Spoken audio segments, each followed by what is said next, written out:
Այսօր հանրակրթական դպրոցները, այսինքն ընդհանուր պետական դպրոցները, այսպես ասած, որակը գնալով ընկնում է եւ աճում է մասնավոր դպրոցներին։ Սա պետք է մենք վերացնենք, պետք է հանրակրթական դպրոցում կրթության որակը համապատասխանի մասնավոր դպրոցում կրթության որակին։ Այո, կարող են մասնավոր դպրոցներն, այդտեղ չի քննարկվում, բայց չի կարող որակը հանրակրթական դպրոցում ավելի ցածր լինել, չի կարող մարդը այնպիսի վիճակն է, մեր երկու մարդը գումար չունենա, երեխան չկարողանա նորմալ կրթություն ստանալ։ Հələ մեր երեխեքը ինչ ավագ դպրոց են գնում։ Ավագ դպրոցը տեղ է, որտեղ սովորեցնում են չսովորել։ Մեր երեխեքը նորմալ զբաղմունք չունեն, հելնում են ստիպված աշխատում են, ստիպված ուրիշ գործերով են զբաղվում, եւ այդ ծնողները ինչ են անում, ամեն անգամ ստիպված երեխեքին տալիս են ուրիշ տեղ պարապելու, որ կարողանա երեխան ընդունվի, դուրս չմնա, այդ էլ նամուստ հասիբի բանախ է, ծնողը հելնում գնում, վարկա վերցնում, պարտքա վերցնում, աշխատանքի ամբողջ գումարը ուղղում է դրան։ Դա էլ մենք պետք է գիտեք ոնց պետք է լինի, ժողովուրդ ջան,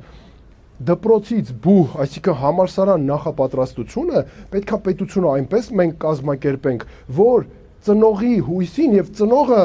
պարտադրված չլինի մտածի, գիտենք ինչ կա, եթե ես գումար չհայթայթեցի, իմ երեխան այս տարի չպարապեց, չի ընդունվելու եւ վերջ։ Ոչ, այնպես պետք է լինի, որ երեխան էլ իմանա, որ գիտես ինչ կա, եթե իմ ծնողը գումար չունեցավ, ես կրթություն չեմ ստանալու։ Ոչ, ինքը սկզբից պետքա նախապատրաստենք դեպի համալսարան։ Մենք տեսեք, այստեղ ինչ ենք անում։ Նախ մեր ծնողներին ազատում ենք այդ բեռից, որ տեսեք ինչ կա անպայման այս տարի երեխան չպարապեց, չընդունվեց, վերջ էլ չի կարողանալու, եւս մի տարի պետք է սպասի, չէ։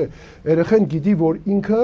իր վրա է հույսը դնում։ Այո, ծնողը Փառք Աստծո կա, մեջքին կանգնած է, բայց իր վրա է հույսը դնում։ Ուզում եմ այնց անենք, որ մեր երեխեքը ամեն մեկը Հայաստանում ունենա այդ հնարավորությունը եւ կրթությունը չդառնա ուրիշ երկիր տեղափոխվելու առիթ, պատճառ, չէ, այսօր նայում են կրթությունը, ասում է գնանք ինչ-որ միտեղ սովորենք, այնտեղ էլ եթե կարողանա մնա երեխան։ Լավ, ասենք ամեն մի ընտանիք ինքն է որոշում իր ճակատագիրը, բայց ժողովուրդ ջան, մենք Հայաստանում պետքա դա անենք։ Հələ եկեք Գյումրու հնարավորությունները նայենք։ Համալսարանական ինչ հզոր, ընտիր միջավայր մենք ունենք։ Օրինակ արտասահմանից ես դες կոնկրետ ասում եմ ու խոստանում եմ ճակատս բաց։ Ամենաբարձր համալսարաններից մեր կապերով